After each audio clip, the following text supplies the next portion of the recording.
教官大人吩咐我出来看看，人来了没有？哎，来了来了。哎，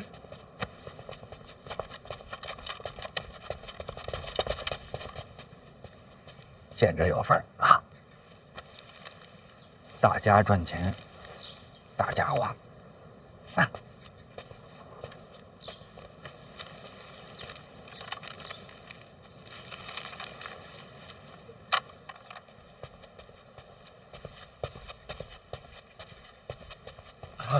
老奴拜见殿下。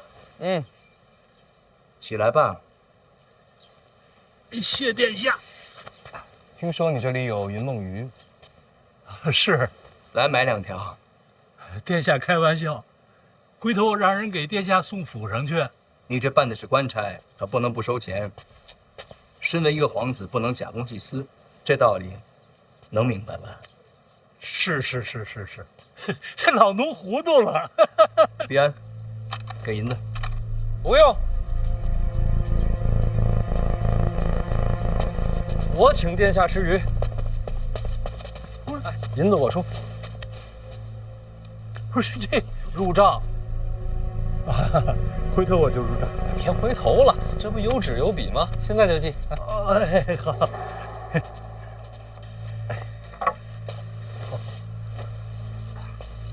你别记这本上，记这本上。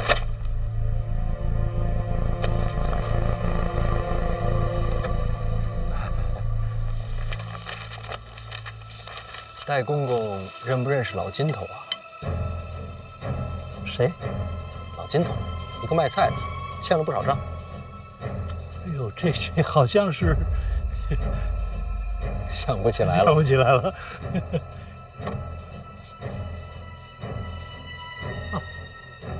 这老金头如果跟大人有关系，他所欠的账我可以一笔勾销。不用，已经没事了。哦，那就好，那就好。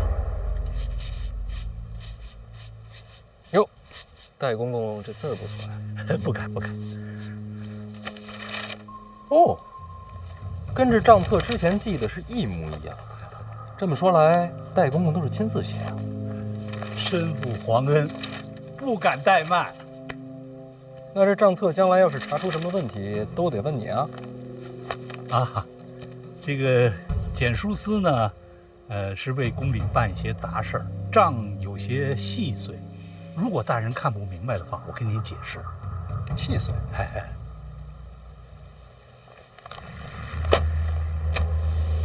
不是细碎，是大局。简书司就是买点菜，哪有什么大局啊？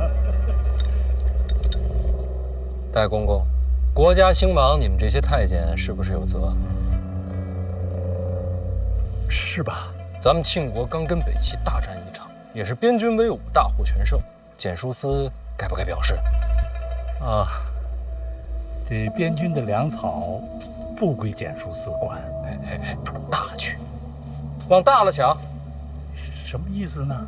简书司是不是庆国的一部分？是。那大战获胜是不是与有荣焉？有。与北齐一战花了不少银子，对吧？对。这大战平定，朝中缺钱，是不是这个道理？是。那咱们庆国人该不该共度难关？该。简书司该不该负责？该。啊？该负什么责呢？国库空虚，到处缺的就是银子。简书司不想着为国解忧，反而变着法子贪钱，这合适吗？不，绝无此事。老奴为人最为老实，平时见着钱我都难受。大人一定是误会了。老实？我们监察院听说过吧？如雷贯耳。我们办案的手段，想必你也知晓一二。贪没贪钱自己知道啊。这账册查下去是什么后果？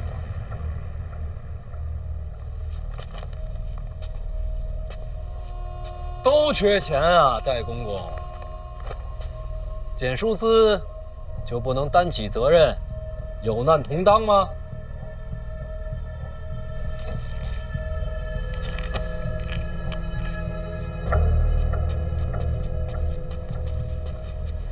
范大人，可不可以到后边说话？没事，都自己人。自己人。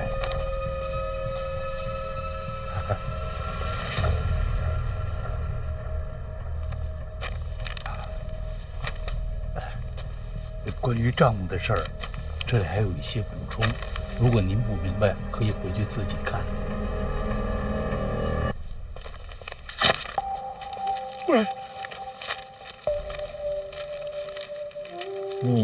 1000、2000、3000两。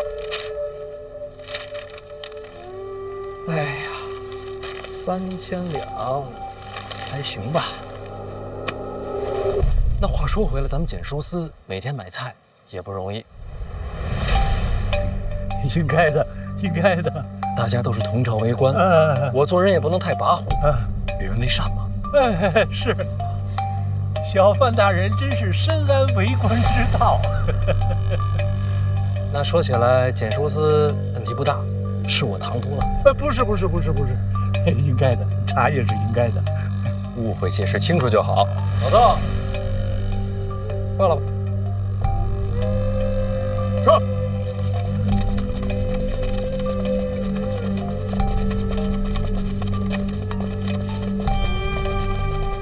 没热闹看了啊，咱各回各家吧。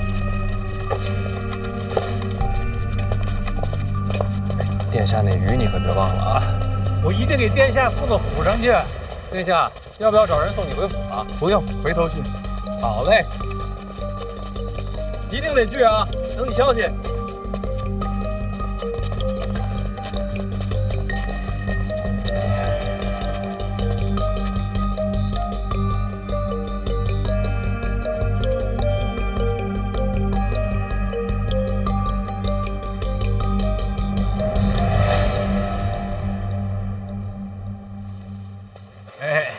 这是欠你半年的水果钱。哎，谢谢您还记得，应该的，应该还，应该还啊！哎，今天水果新鲜，再拿点。好，你挑挑。看这个红线啊，你挑。哎，这个红线，哎，就这些吧。你知道自己在做什么吗？受贿啊！这件事儿，我一定会参与。你一个可不够，多找几个一块凑。什么乱七八糟的！哎，这里来一个，不吃。这弹劾这件事儿归哪个部门管？除了监察院，就是督察院啊。督察院，御史言官，怎么样？关系好吗？你到底想干什么？我不是说了吗？多找几个人一块参我。辛苦您啊，把这个消息给我散出去。别人布陷阱，都是对政敌，你的好，给自己挖坑。拜托了，被参倒了没人救你。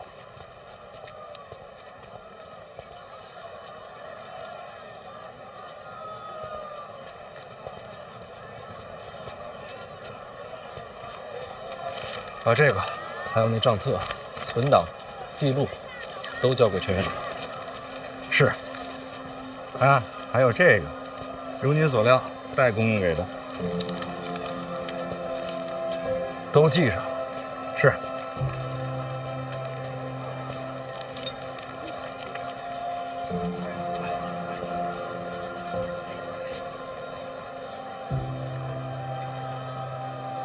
那个戴公公根本就不记得老金头，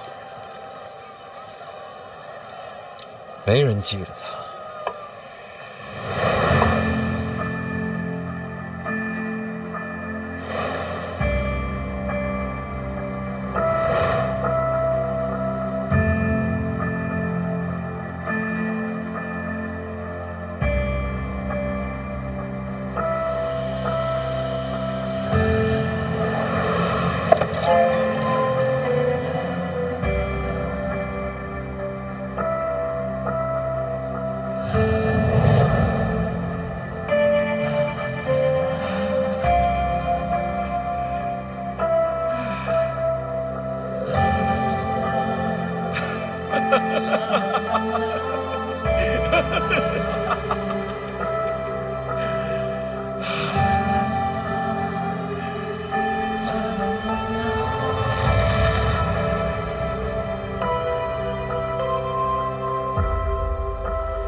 其实我也没见过几面，不知道为什么，总是忘不掉。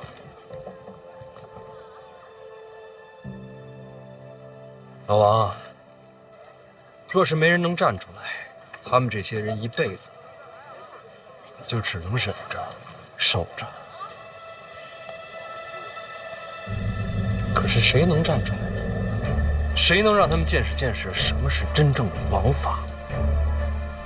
这王法若是总见不着，谁还信呢？你说是不是我矫情？大人，我也想见见这传说中的王法。那就让京都开开眼吧。不是说立志清明吗？说是不收礼，到最后不还是收了？这话谁能在这说呢？闭嘴！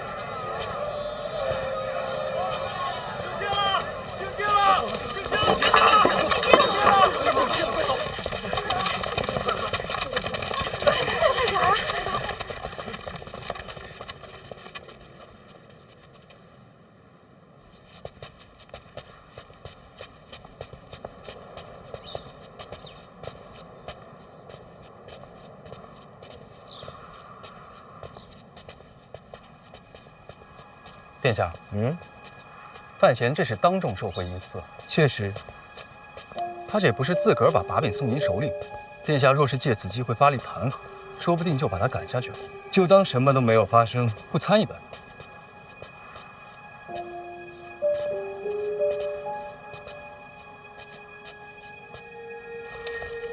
他收简书司的钱，为何要叫上我？殿下的意思是，他故意送出把柄，莫非是认输了，有心投效殿下？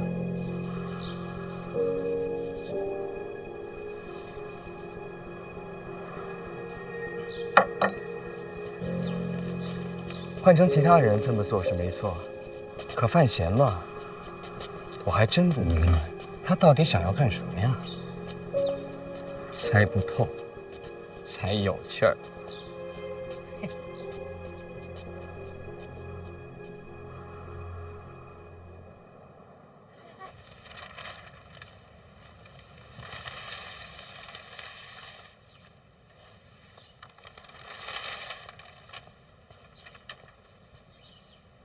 陛下，督察院几名御史联名弹劾范闲范大人。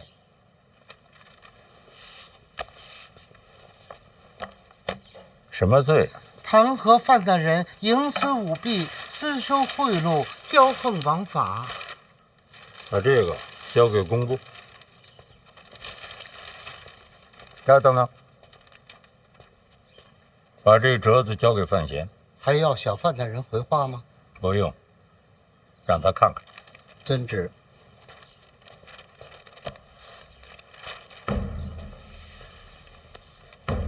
弹劾。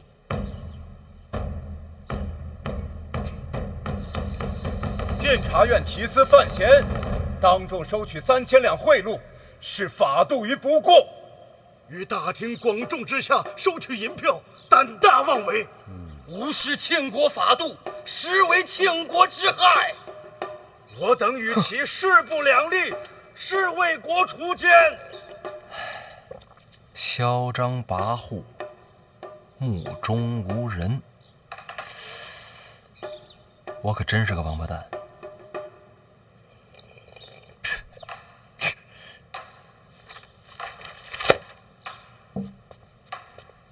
看完了，辛苦后宫了。瞧您说的，这不是我应该的吗？那我先回去了。哎，来，送一下后宫吧。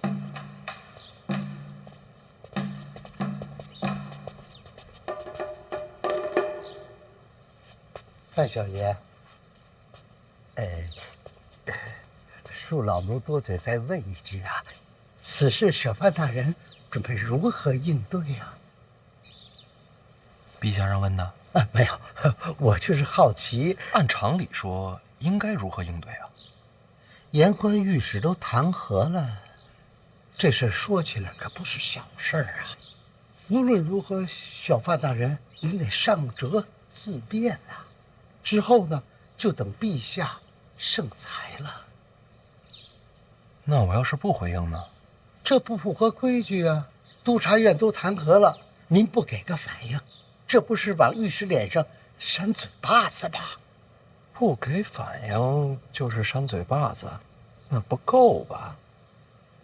哎呦，范大人，我的范小爷，嘿，是我老奴多嘴，您可千万别冲动。听说了吗？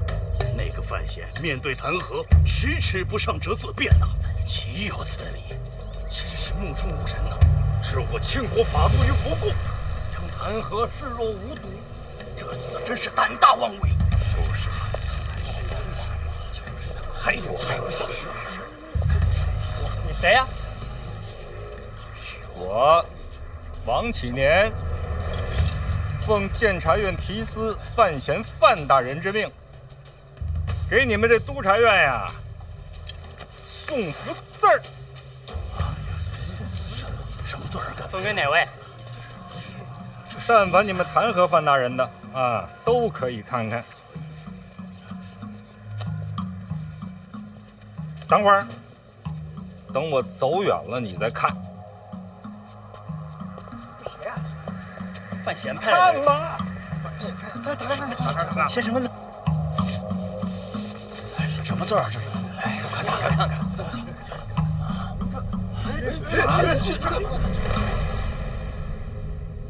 督察院御史参范闲，正是。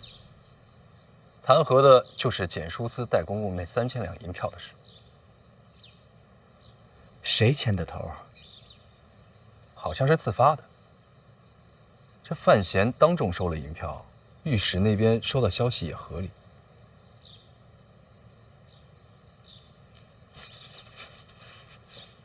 3000两，也不是什么大事啊。范闲上个自辩折，督察院那帮也不会死追到底。范闲没自辩，他派王启年去了督察院，给参他的御史送了幅字。写的什么？淫淫狂吠，这不是骂咱们吗？这么说，简直没把我们放在眼里。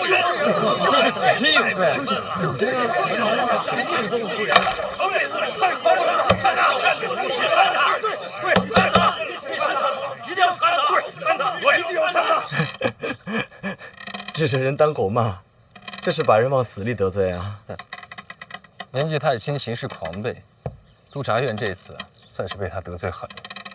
这事儿估计没完。殿下，咱们的人，要不然也跟着参一本，凑这热闹干嘛？落井下石的好机会啊！是不是井还两说，咱们不下场，全当看戏。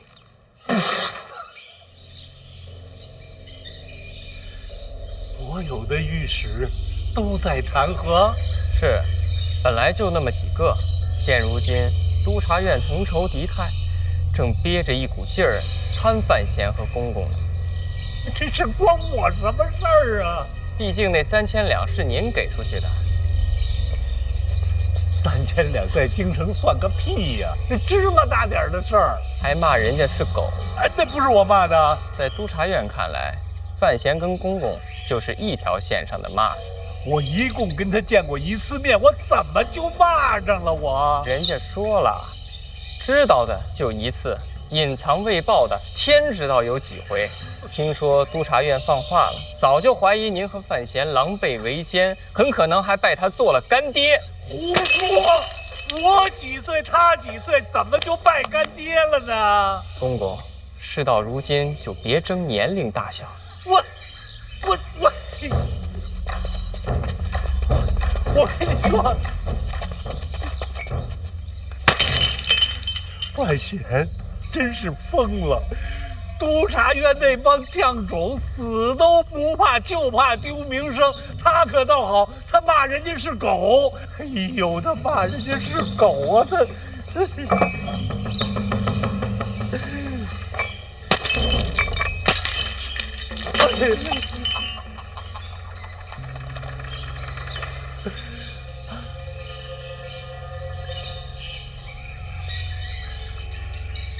小红公公，我现在应该怎么办呢？公公，事情到了这步，已经跟您没关系了。什么就跟我没关系呀、他们参的人是我。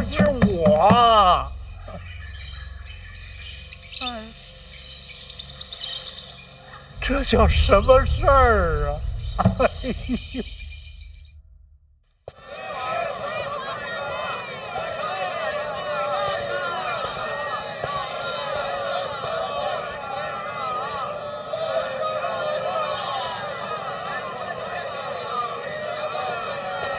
呦！哎，这么早出门啊？你不比我早，是为了等你。吃点，早上不能饿着。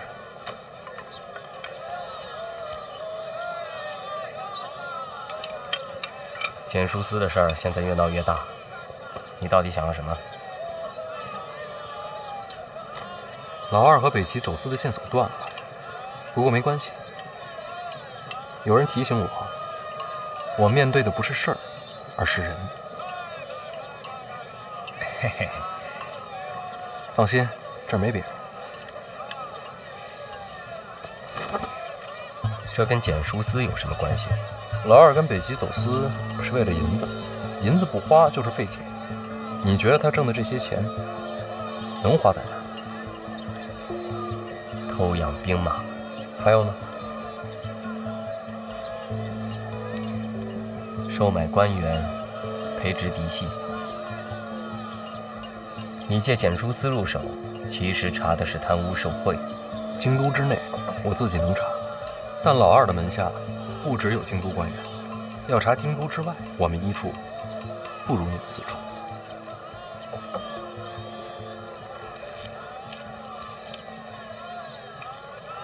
可以，京都之外，我来查。这就答应帮我了？不是为了你，知道，为了庆国。啊，手下有没有合用的人，借来用用？你掌管四处，还用借人？四处主办是家父，并不是我。有什么区别？我不想监察院也来子承父业那一套，为国效忠，岂能公私不分？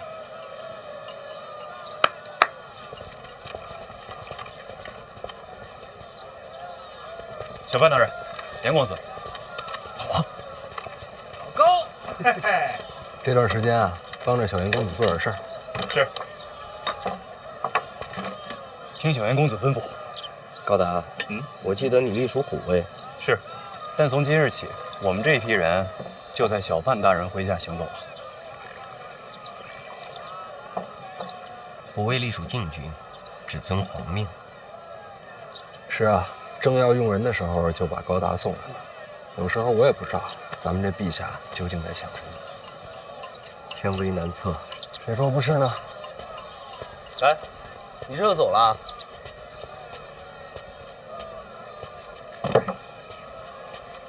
你怎么不走啊？哎，这钱你还没付呢，这也得我来？小严大人来之前啊，小范大人说了啊，这包子铺啊改包场了。这包场我也不明白什么意思啊。大概就是这馅儿啊，这面呢，这火呀，这水呀，都算作成本了。哎，老高啊，让兵士们啊把剩下的包子都给包圆了。好，这馅儿呢，我拿回我们家去，晚上给我家爸爸汆个丸子。哎呀，这个馅儿香啊！哎呀，这肉好啊！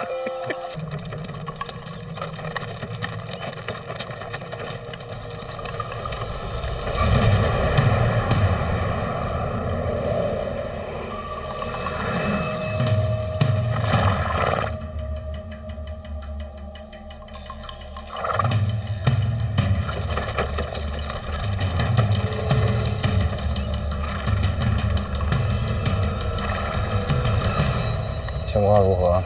前后看了，北越发现北齐联军调动了。看来身边就剩这些手下了，准备动手。除了犯死者，一个活口都别留。记住啊，咱们是北齐锦衣卫，与庆国无关。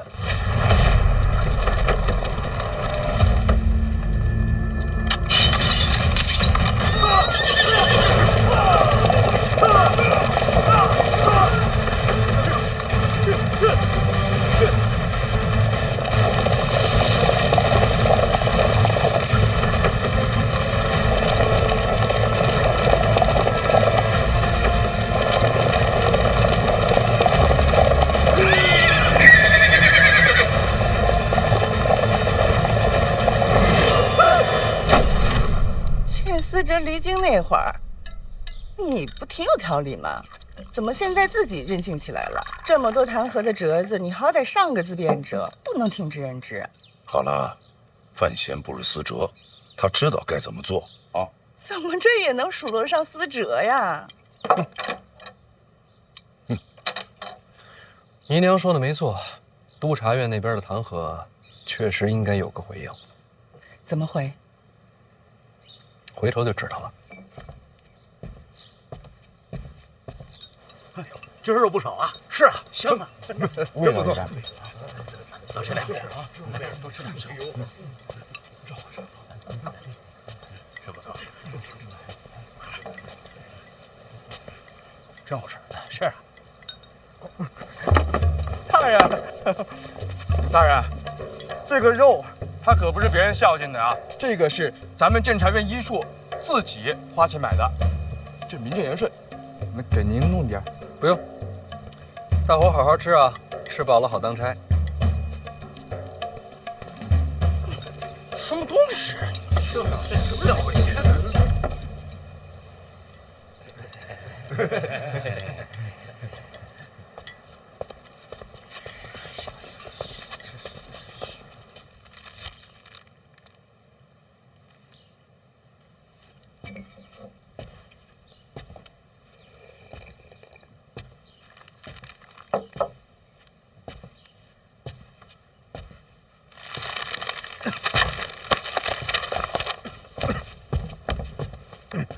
不用跪，膝盖硬点。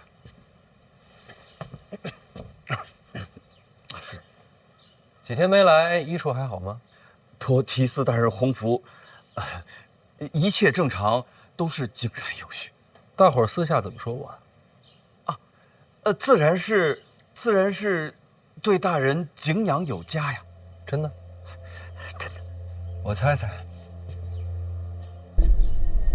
刚来医处的第一天，说的冠冕堂皇，结果当天就收了戴公公3000两，说一套做一套，要钱不要脸，是这么说的吧？绝无此事啊！你就吃这个，让大人见笑了。医处今天不是炖肉吗？我就对付一口，手头有许多没做完的事情。听说医处炖肉的钱是从官账上出的，自然。大人训诫之后，谁还敢下手礼呀？那这肉钱是哪儿来的？哎，不是大人说的从账上出的吗？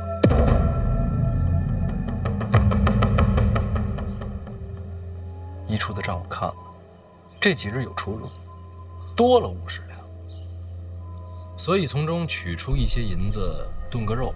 也算是慰劳一下同僚们，这些你都知道吧？我知道。这50两是从哪儿多出来的？处理杂物繁多，不过是区区50两，无伤大雅的事情。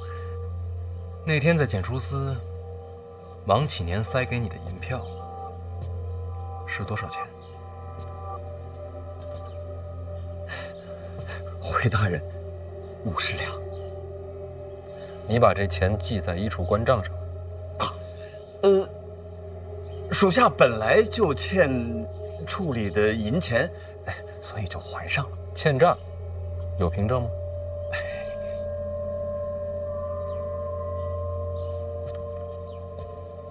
这几日我看了你的文档啊，邓子越，简书司这么多年送来的云梦鱼，你是一条也没拿过。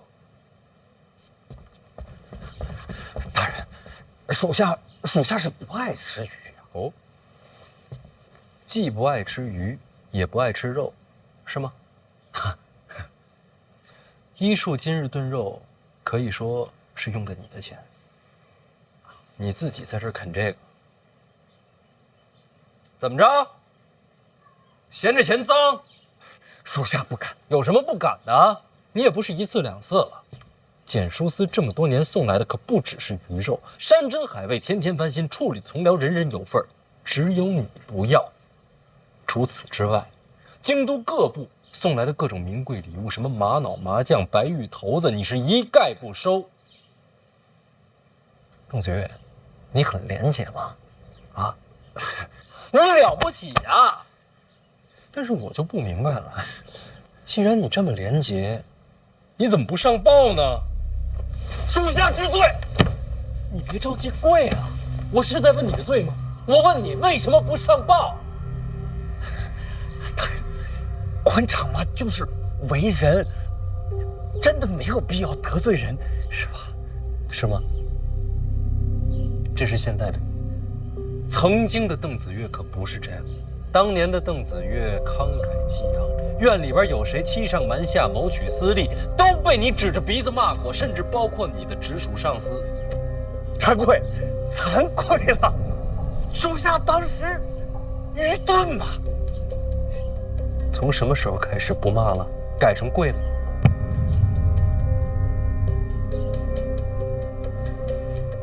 回大人，我当时不谙世事，行事张狂，属下现在懂事了。你懂什么了？属下懂得，做官不可特立独行，该当与光同尘的。与光同尘呐，那鱼你就应该拿呀！与光同尘，啊，衣服都穿不起了是吗？邓子月，定州寒门出身，曾在边军养马。当年边军有都尉假造账册，贱买马料为名，骗取官银。是你在重重包围中杀出条血路，将罪证送到监察院。院长念你孤勇刚直，特许入院。我说的没错吧？没想到大人连这都查了。你家境贫寒，年少时也曾立誓，才可以缺，志不能穷。当年在定州一身鲜血杀进监察院大门，要求伸张国法的样子，还记得吗？回大人话，记得啊，记得。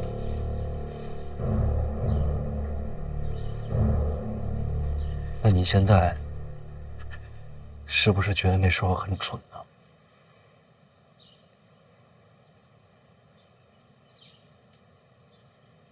之前多补功，医学因雷霆，蠢就蠢了嘛，大人。好一个蠢就蠢！邓子宇，是什么把你变成现在这样？腰也弯了，膝盖也软了。不知当年的你看到现在的邓子月，会不会大哭一场啊？大人，做官嘛，人情世故嘛，大人，是吧？我知道，曾经你有机会可以升任副主办，结果就因为仗义直言，一降再降，最后被贬成了一个毫不起眼的小主播。这么多年，所以你服软了？不，早都服了。那你软就软的彻底一点啊，邓子月！不是与光同尘吗？都已经这样，50两银子有什么可值得上报的？送到门口的礼物有什么不能拿的？既然这样，还守那点规矩干什么？你是想给自己留点脸面，还是想别人夸你有气节？我问你话呢！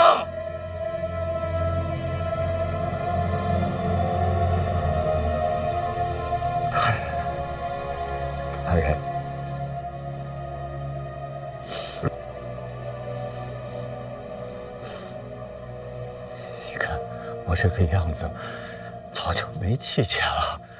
我当子越，只求一个独善其身嘛。啊，独善其身就好了嘛。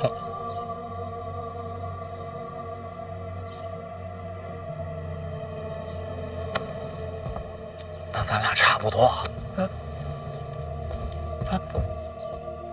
说实话，我求的也不过是独善其身罢了。我要是看见看不惯的，我就不太想忍；跟我有仇的，我就得报。我这脾气，在京都混到这地位，凭什么呀？啊，就凭大人智谋深远，远非常人所能及。跟这关系不大。那就是大人，文采惊世骇俗，那更扯远了。哎呦，大人，属下还真就不知道了。因为我有人罩着。我这脾气，要是没有长辈们罩着，在京都活不过3天，对吗？做好人守底线，最好先有个靠山。邓子越，你有吗？属下没有。现在你有了。从今往后，我就是你的靠山。你可以试着找一找曾经的那个自己，试着把底线往上再提一提，别怕闯祸，我跟你斗着。我知道你现在不能全信我，不急，咱们看人不看他说什么，看他怎么做。走吧。先办事儿。大人，办什么事？替我写个折子，自辩者以一处的名义送上去。大人，我写不合适吧？我字不好。是。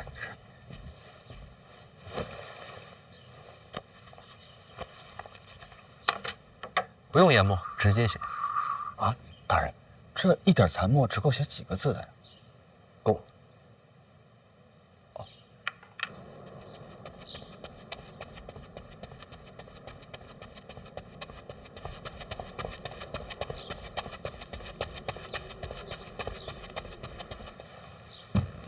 范闲的自辩者入宫了，是。看来是撑不住了。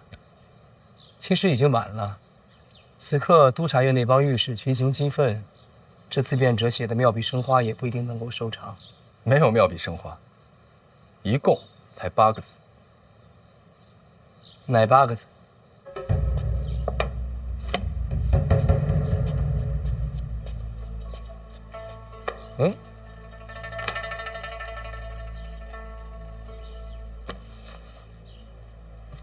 范闲自辩者，奸臣当道，何罪之有？奸臣当道，何罪之有？这庆国立国以来，还从未有过这样的自辩者。不光是庆国，有史以来这也是独一份了。我本以为淫淫狂吠把御史们得罪到头，是我错了。这折子呀，才是登峰造极。可这把人当狗骂，不是更恶毒些吗？殿下，把人当狗骂，虽说气愤，不过就是骂街。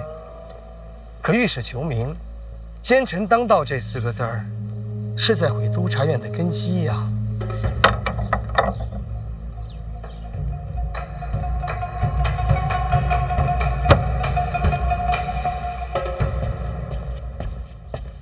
昔日太甚！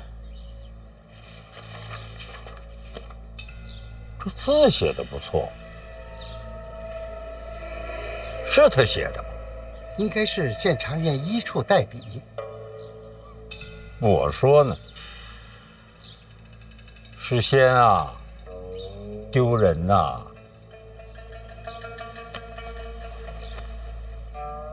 督察院范闲，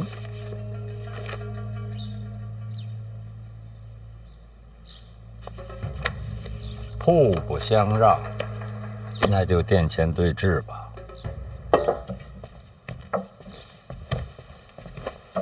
明日上朝，范闲和御史们殿前对峙，旨意已经传下来。精彩！明日这热闹一定要亲自瞧。说起来，范闲入京都以来还从未上过大典，明天这是头一遭。头一遭就是决战，未来可期呀。说不定就被御史给斗倒了。难说。反正咱们安心观战，看个热闹。那是自然。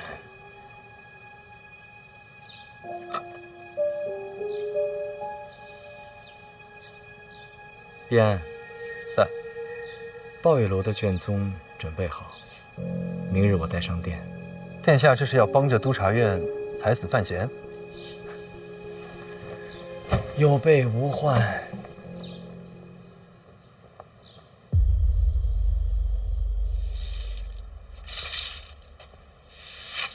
这嫂子时间不短了。他是在平复心情。明天范闲好歹第一天上朝，真要闹得不可开交，老爷您照看着点儿。我管的是户部，他与督察院的纠葛，我不好介入。管他什么部呢？你们都姓范，督察院那么多人，范闲就一个，这怎么斗呀？你不明白，明天上殿我不好开口，不然的话，反而对他不利。司职能不能回来，全靠他了。他可千万不能出事。放心吧，若真有生死之危，拼了这条老命也得护住他。你对范闲是真好，对死者也一样。那对自己的老命也好点呗。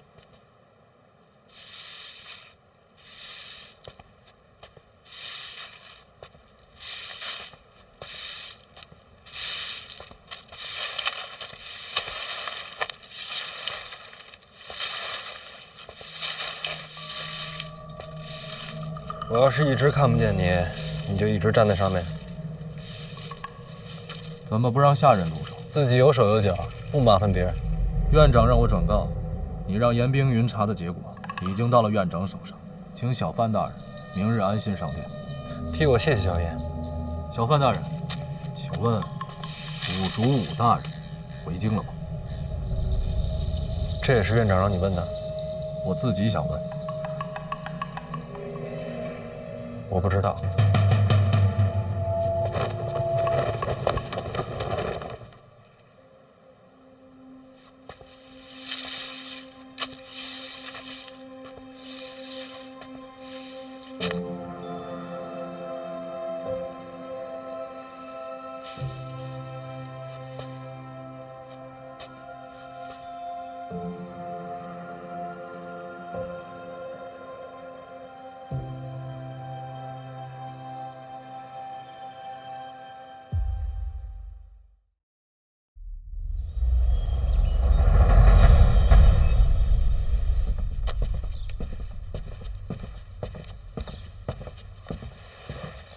太子殿下，太子殿下，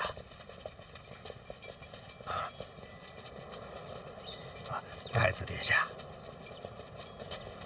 太子殿下怎么在这儿站着呀？等你啊！啊，专门来看我笑话。你何必呢？没懂。知道为什么没有人愿意跟御史为敌吗？这些文人言客，你跟他们比，赢了没好处，输了万劫不复。为什么要跟他们一般见识啊？没准过一会儿我们就化敌为友了呢。那我就把脑袋拿下来给你当球体。太子不必如此客气。总之一会儿多加小心，实在不行先退一步，我帮你求情。那倒不必，不过我确实有一事相求。说说。太子殿下也知道，今日是我首次上朝，对于这些什么礼仪啊、规矩啊，完全不懂，得找个人教教。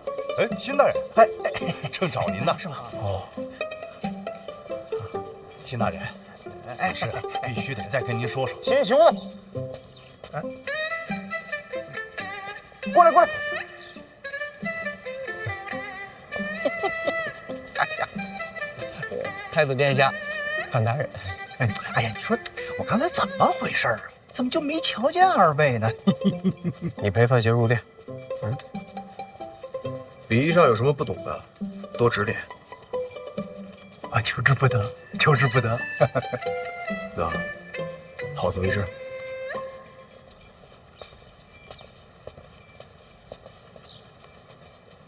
新大人，范大人，怎么不找我喝酒啊？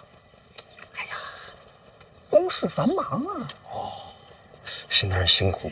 哎，要是实在太累了呀，可以告病休假几天嘛。哎，有道理。就是说的太晚了，殿下都走了。那几个人怎么一直盯着咱们这边啊？那几位啊，就是督察院御史。哦，原来如此。哎，那他们怎么一直瞪着你啊？你跟他们有仇？哎，这还俩人。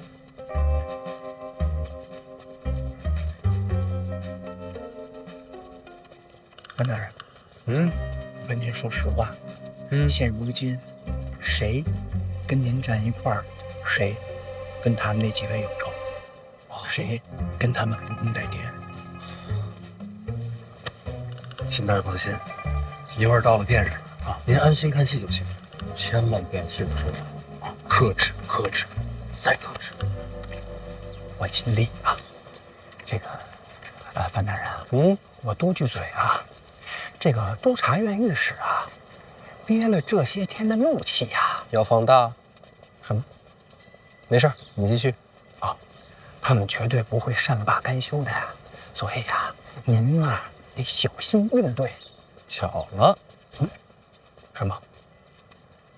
我也没打算善罢甘休啊。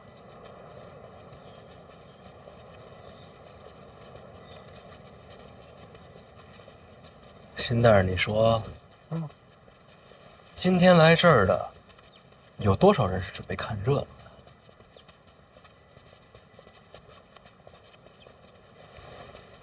的？恐怕都是。那要是看热闹的人自己成了热闹呢？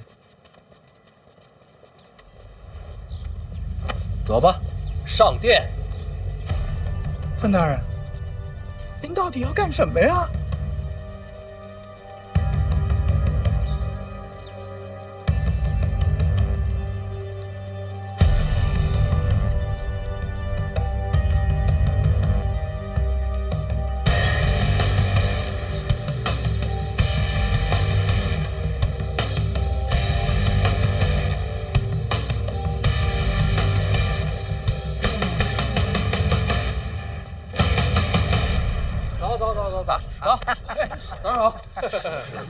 早啊，各位同僚，早上好。范大人，陛下没到。哎，你看没？你看这一片儿，都是文官站的地方。哎，待会儿啊，您呢就站那儿去，站那儿。哎，我呢站那儿。你先过去啊。哎，这不还没来呢吗？聊会儿。聊会儿你早上吃的什么呀？啊，西市那肉饼不错。哎，我瞧着这好像也不是最大那个店吧？还需等陛下定夺。没错。陛下呀，嫌那个正殿啊太大了，人呢又站不满，说话又听不清，所以上朝呢就换这儿啊。原来如此。那我先过去了。哎。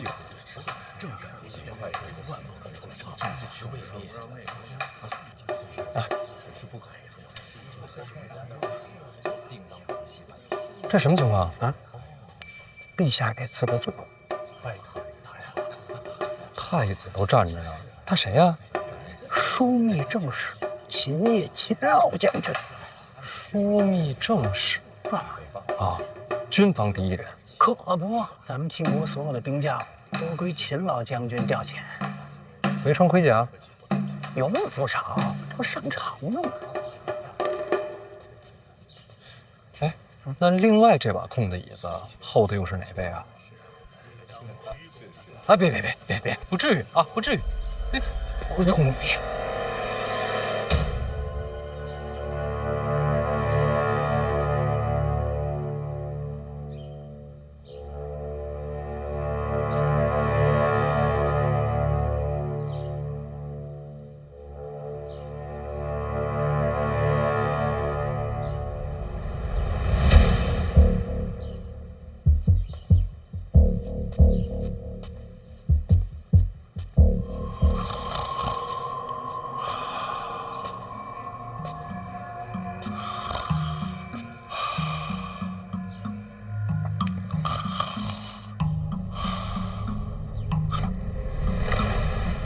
睡了，都看着呢。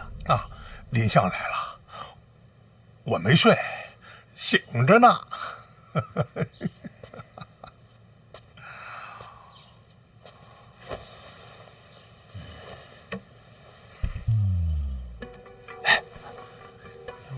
我们家世伯这么威风，百万之首啊！范大人，我这是我的位置，我就站这儿了。您的位置在那儿呢，您站那儿去，我就不陪您了啊。哎，龙椅呢？啥？怎么不是龙椅啊？这帅我吗？陛下嫌这个龙椅啊硌得慌，就给换了。这么任性？哎呀，小点事儿。陛下说了啊，什么椅子不重要，重要的是得看谁坐上去。哎，陛下这话说的有点道理。陛下的话都有道理。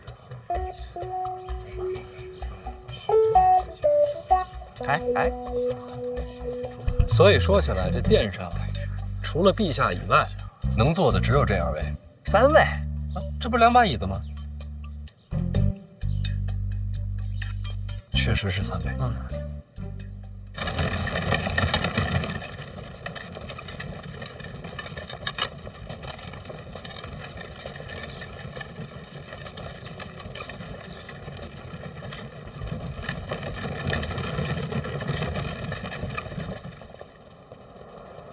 是在等我吗？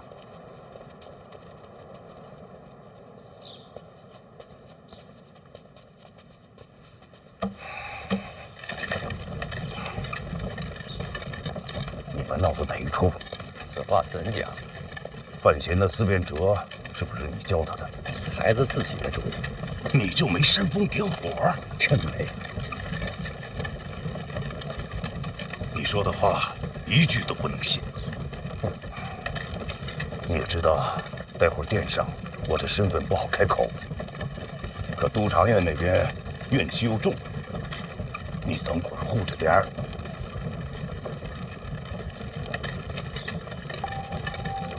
怎么不说话？没法说，一句话都不行。你少来这套！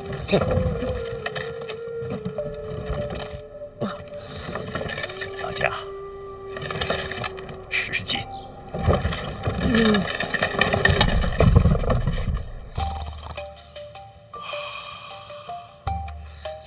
这秦老将军一直这样？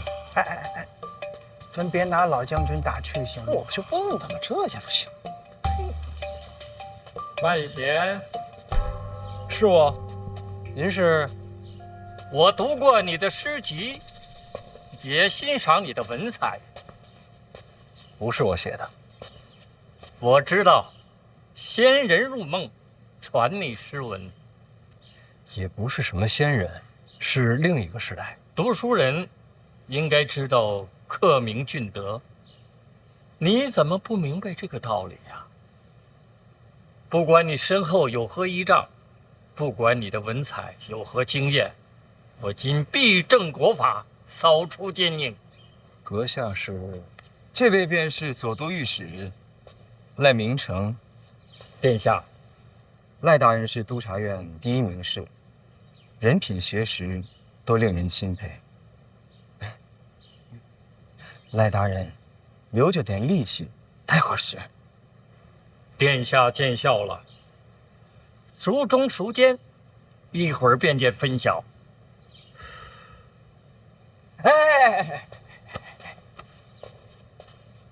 人品没问题，就是不懂得变通，要不然怎么会一直坐镇督察院？哎，今日打算如何应对啊？臣是老实人，自然老实应对。老实人，老实人好。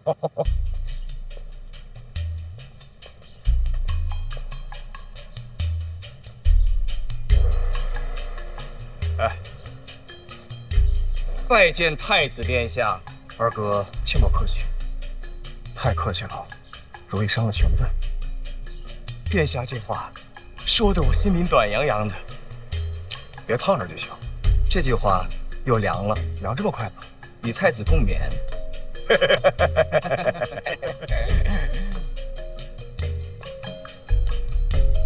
陈院长怎么还没到啊？我就不信这邪了。身体不如年轻时候了吧？连我这半个人都推不上。你快拉倒吧！你是往里面藏什么东西了？这么沉？绝世神兵。你说的话一句都不能信。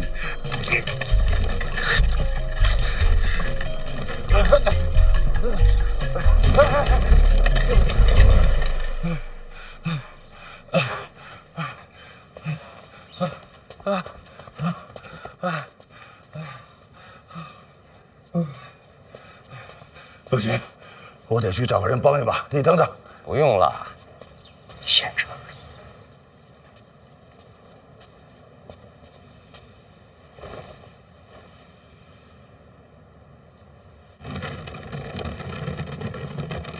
院长，殿下也来了，我来吧。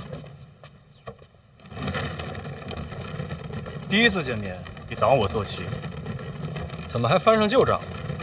之前知道你胆大，没想到这么大，一个人对上整个督察院，硬气。殿下也是来看热闹的？这还用问？大哥，大哥，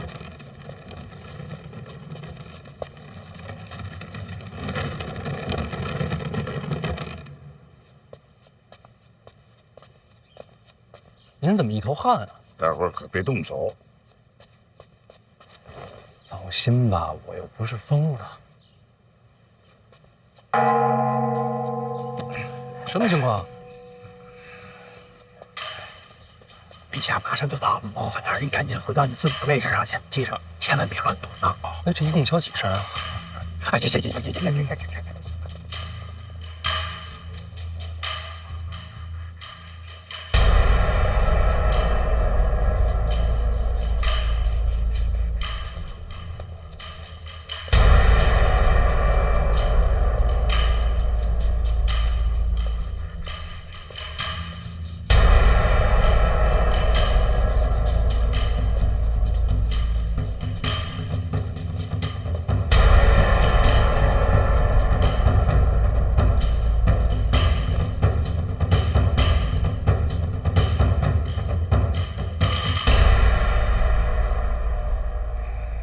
诸位，督察院的事儿都知道了吧？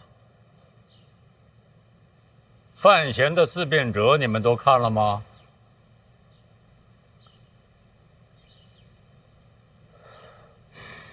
没看。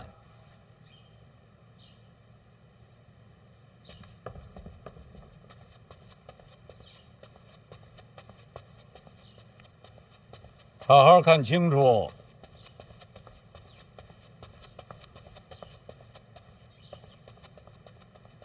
都看清喽。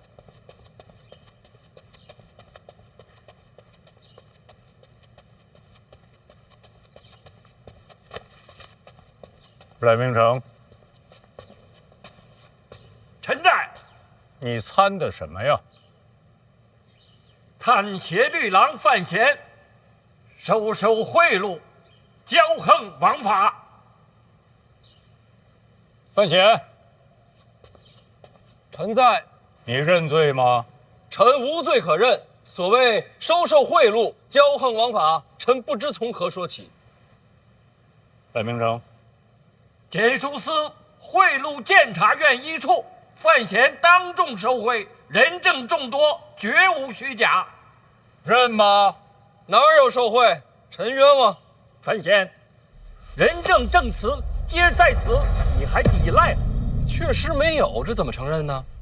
陛下，臣恳请人证。不用这么麻烦。检书司谁塞的钱呢？戴公公。传。传戴公公。传戴公公。传戴公公。陈明明，臣在。范闲是你监察院的人，你该如何交代？监察院也是陛下的臣子，国法当前，绝不徇私。那你看范闲像不像一个贪赃枉法之臣呢？像。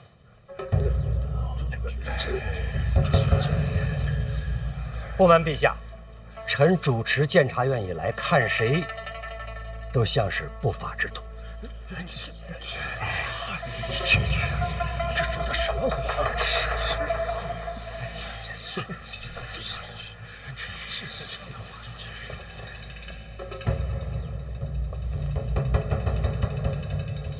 看谁都像，确是如此。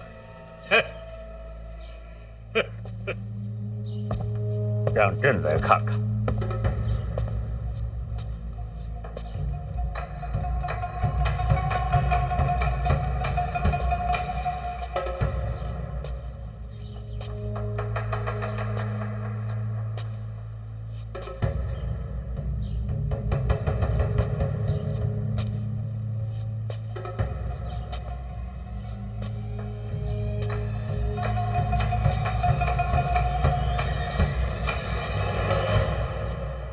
你看林相像吗？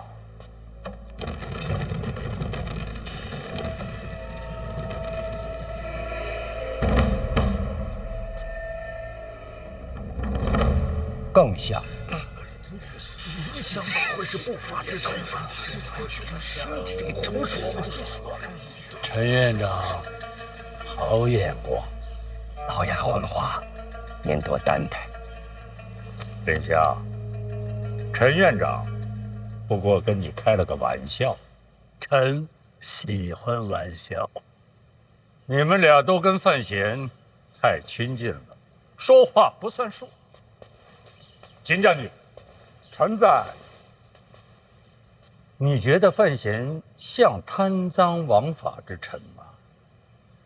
陛下，臣只知道带兵打仗，别的一概不懂。不过，臣觉着他不像。为什么？范闲出使北齐，在北齐王城升我大庆战旗，就连我们这些当兵的看着都觉着过瘾。确实，没错，我也听说了。是。这样的风华少年。不像是坏人。多谢秦老将军。我也就是实话实说。听说你小子勾搭北齐圣女，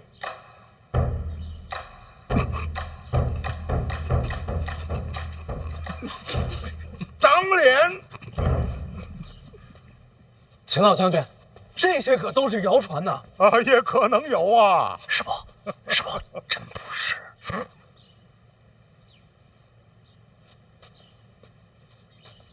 我就是胡说八道，您别往心里去呀。了然。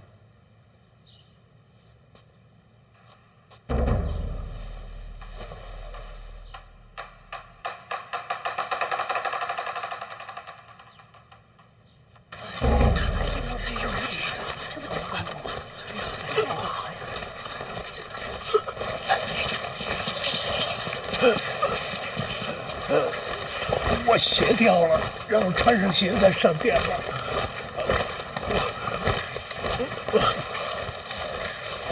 殿前失仪，诸位也会受到牵连。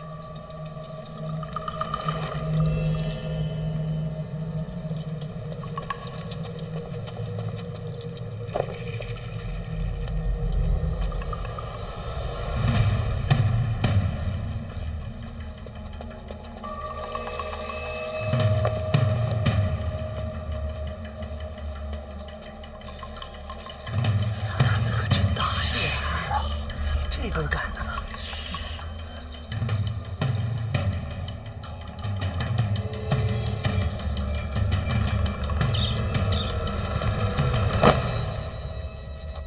老奴拜见陛下。赖明成，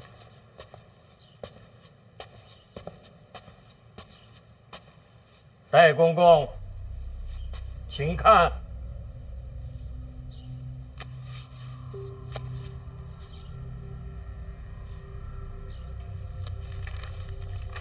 此为证词，监察院一处查封了检书司。戴公公当即赶到，塞给范闲3000两银票。戴公公，此事认吗？不是这塞银票有当众塞的吗？听着就不合情理，是吧？他封了信，封了怎么知道塞的是银票啊？范闲直接拆了，他不仅拆了，而且还报了数额。此事在场之人皆亲眼所见，收钱收到了这种地步，可见范闲的气焰何其嚣张！看我干什么呀？问你呢？回话。戴公公，铁证如山，你要想清楚。戴公公，木皇不就是3000两吗？检书司隶属后宫，这点罪名动不了你。3000两，3000两只是冰山一角。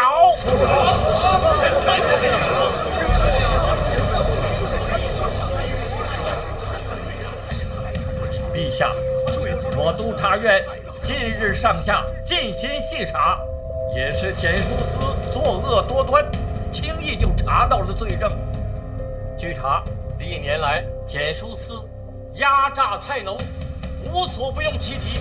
就是这位戴公公，他在城外的私宅就不止1、2处，他还利用菜价设下圈套，好些菜农被逼至卖儿育女，甚至把自己的亲生女儿送进了青楼。如此恶行，天怒人怨，百姓私下里称检书司为血肉司。呸！赖御史倒是慷慨陈词，只是不知这罪证可否扎实啊？证据确凿，请陛下过目。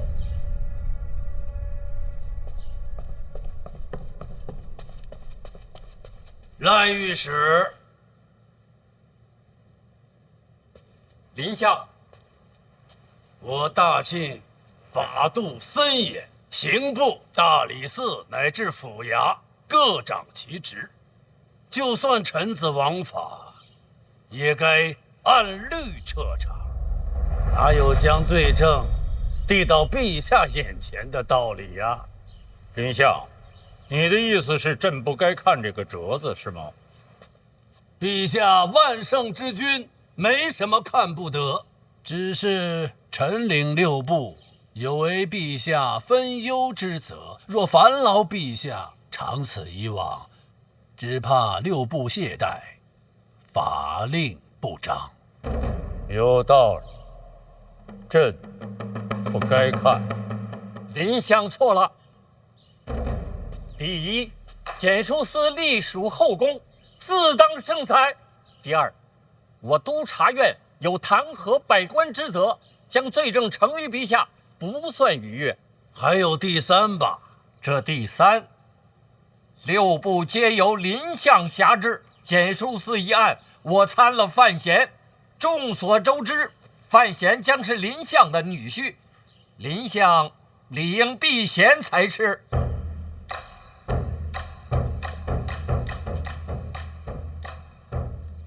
赖御史，怕我徇私？人皆有私。林相清正刚直，要说徇私，朕第一个不信。我是第2个。陛下，赖御史言之有理，检书司一案，该由陛下圣裁。不可信得过你哦。臣不太敢相信自己吧。赖明成，臣在。给他自己看看。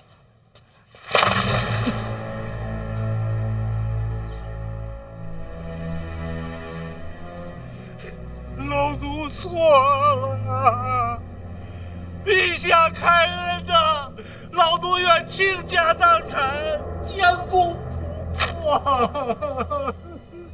陛下，他认罪了。灰飞烟灭。押子敬。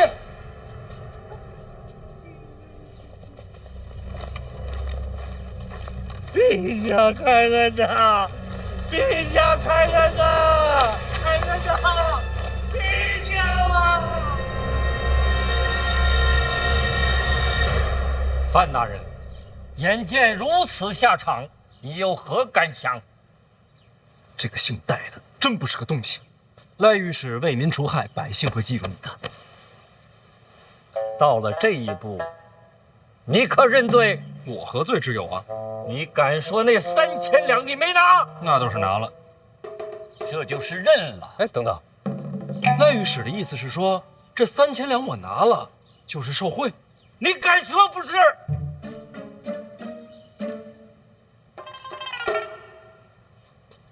赖御史啊，你怎敢诬陷皇子啊？你胡说什么？那天在检书司，我是不是当众收的银票？正是因为如此，才能把铁证坐实。那我问你，殿下是不是也在？殿下也在。殿下是在的。我若有违国法，那事情过去这么多天，殿下因何不参我？赖御史说我收受贿赂，殿下却视若无睹，岂不是殿下与我同流合污了？这构陷皇子，其心可诛。殿下怎么不参呢？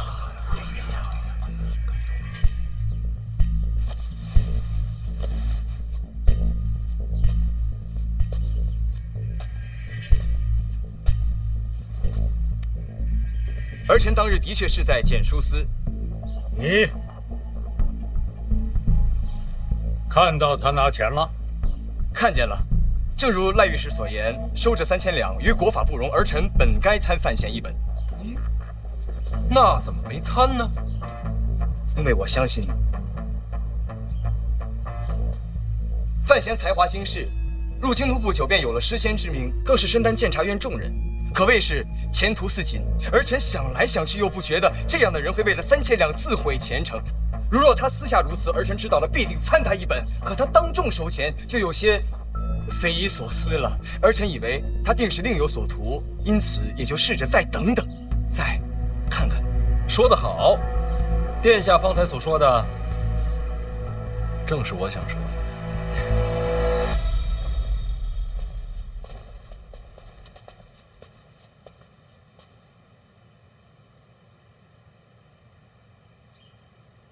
那也许你以为3000两数目太小，就铤而走险呢？荒谬！京都百姓一年存银未必能有数十两，3000两的银票对于他们来说就是无法想象的巨款。我等在朝为官，当守国法、体民情。赖御史此般言辞，真叫人心寒。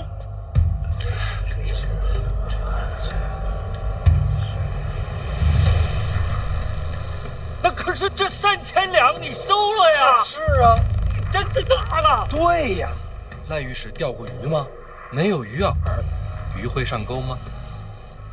你故意收贿赂，是让检书司上钩。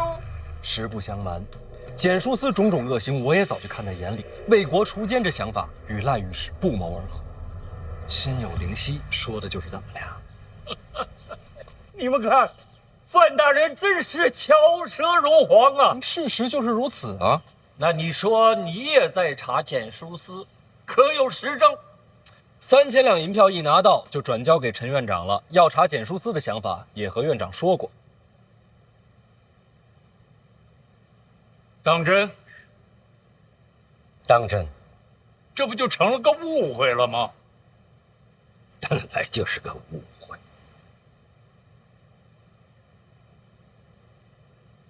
陈院长，不是不信你的话，我只是想再多问一句。范大人，既然你说是误会，当初我等众卿在参你的时候，你为什么不在自辩折上把事情解释清楚？赖大人，哪敢在那上面解释啊？为什么？一个小小的检书司怎么会有那么大的胆量？这朝堂之上贪腐之辈可不是一个两个。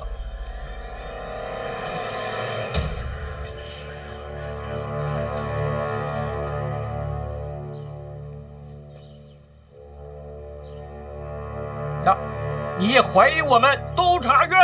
不只是督察院，下至百官，上至皇亲，我呀，谁都不敢信。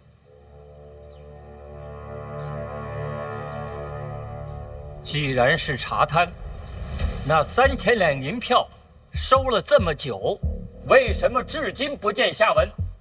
要不是我们督察院，恐怕检书司到现在还会安然无恙。是我犹豫了。犹豫什么？查贪是应该的，但问题是能查多久，敢查多深？怕了？不是怕，是担忧。清正吏治是我等为官的根本，我们既受皇恩，怎敢姑息此身？赖御史这话代表自己，还是整个督察院？我督察院上下皆以报国为己任。你们监察院不敢查的，我们督察院敢查；你们监察院害怕的，我们督察院不怕。好气魄，佩服！你听听，你听听，陈明明，老臣惭愧呀。这些年来，监察院确实有所懈怠。你要给朕一个交代。陛下，这段时间，各路府衙查出了一些贪官，有些牵扯狡猾。本来想放一放，今日看来，如此责任应该交到督察院手中。那陈院长这名册是早就准备好的，凑巧赶在今日，就等着这一刻了。督察院若不愿意接，我们监察院也不强送。贪官已经查出来了，剩下的事儿监察院把它办了，不就完了吗？怎么还把差事往外送啊？所以说牵扯极广。监察院也是怕了吧？怕倒不怕，只是费时费力。有些官员不在京都，却跟京都往来甚密，甚至和朝内的皇子都有牵连。这个案子如果细查下去的话，旷日持久。监察院诸事繁忙，没那么大精力。秦将军既然问到这儿，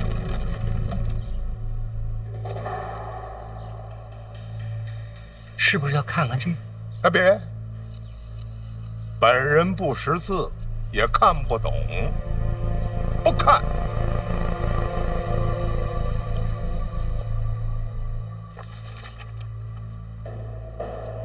林相，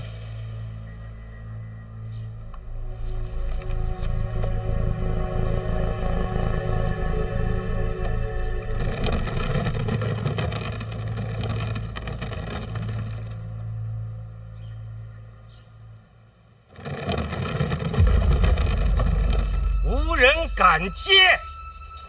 陛下，这名册我督察院愿接。为国解忧，岂能退缩？忠勇有加，你还是看清楚再说吧。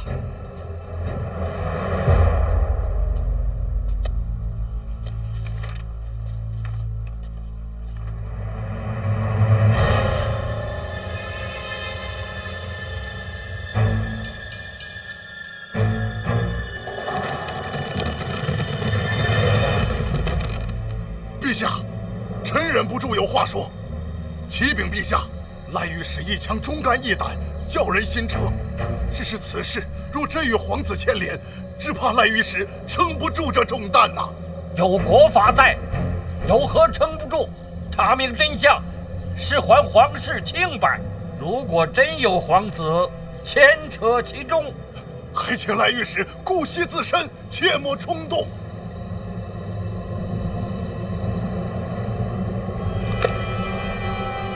陛下，如果真有皇子牵扯其中，我督察院也要彻查到底。天降御史，不畏宗亲，为我庆国铲除奸佞，清正吏治，此乃庆国之福啊！天降御史，庆国之福！陛下，赖御史真乃国之干臣，臣愿收回送给督察院那幅字。你想收回来就收回来吗？臣向督察院低头认错。哎，范闲，在。你的思辨者里写着现在奸臣当道，朕想问问你，你指的是谁呀？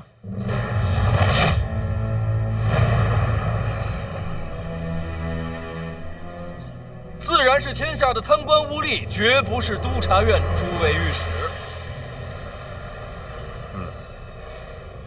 赖明成，臣在。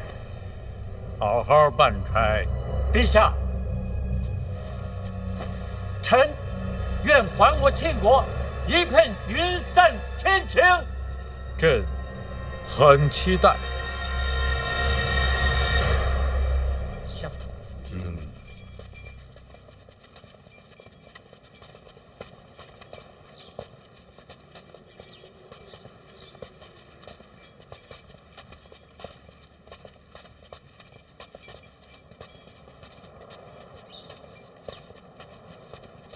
我来扶世伯，也没这么老。世伯的官威，非常人所能及啊！想借多少人？啥？想借督察院彻查老二。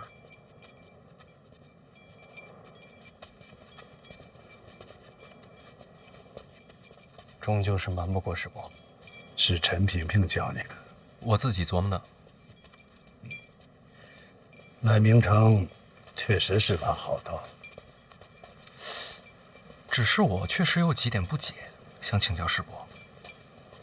方才殿上站出来那几位，并非是我事先的安排。若不是他们在那儿添柴拱火，效果也不至于这么好。想知道他们是谁的人吗？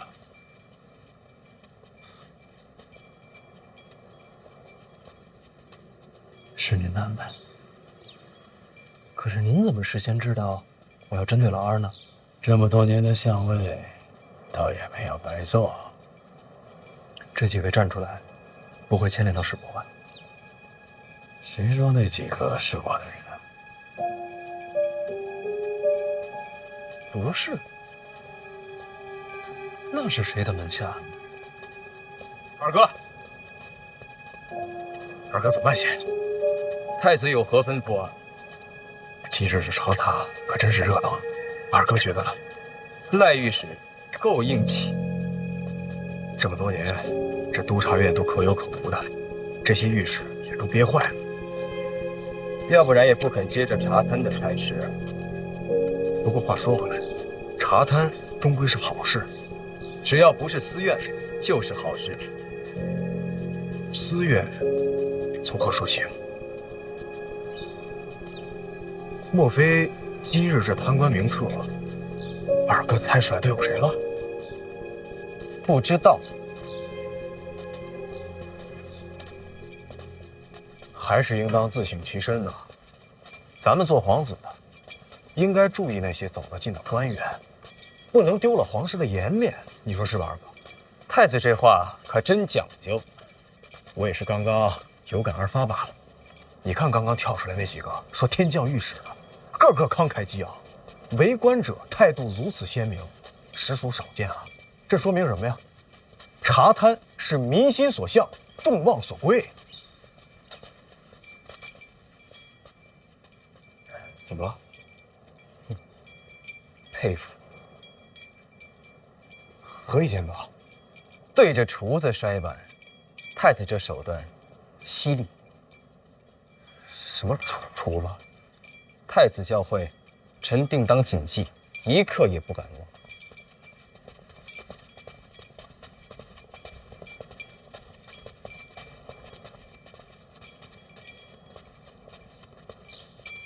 忘。殿下，啊，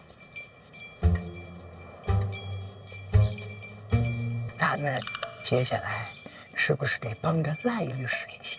咱们什么意思啊？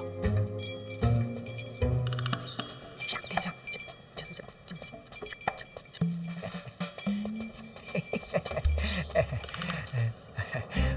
我等隶属太子麾下，自当尽心竭力。等等，督察院那几个一根筋非要自己办案，咱们看戏不就好了吗？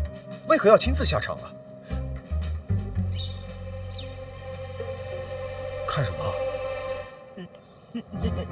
那几位，不是殿下您的意思吗？不是，你说哪几位啊？煽风点火啊，夸天降御史那几位啊？怎么就我的意思了呢？他们不都是太子门下吗？不是，什么叫我门下呀？一直都是啊。那我怎么不知道呢？这就对了，啊，这个投效太子者众多，就是这几位吧，职业清闲啊，没大用处。应该还没有机会和殿下见面。那几个真是我门下？千真万确啊！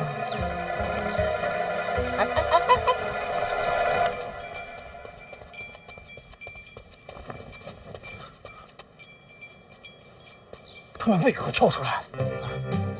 不是您安排的吗？我安排个鬼呀！他们为什么在那个时候跳出来啊？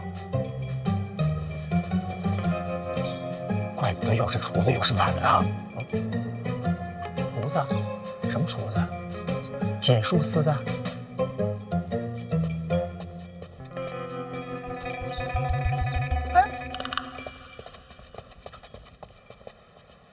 太子门下，听您的调令。操也不难，师伯厉害，没你厉害。回来这么多天了，也不去看婉儿爷，怎么？北齐圣女不让你去？师伯，传闻可不能信啊！我跟那圣女，我跟婉儿，我的为人您是清楚的。别跟我说，跟婉儿解释去。不是我不想去见婉儿，实在是回京之后诸事繁身，一刻也脱不开身啊！要不是借口，师伯，确实有难言之隐，与北齐圣女无关。她也是在等你呢。那我晚上就去看她。晚上？不是晚上，白天一有时间就去。趁我还在，抓紧上去。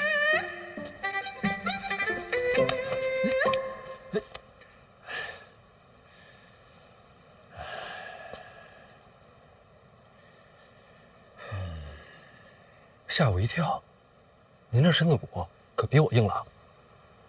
世事难料啊。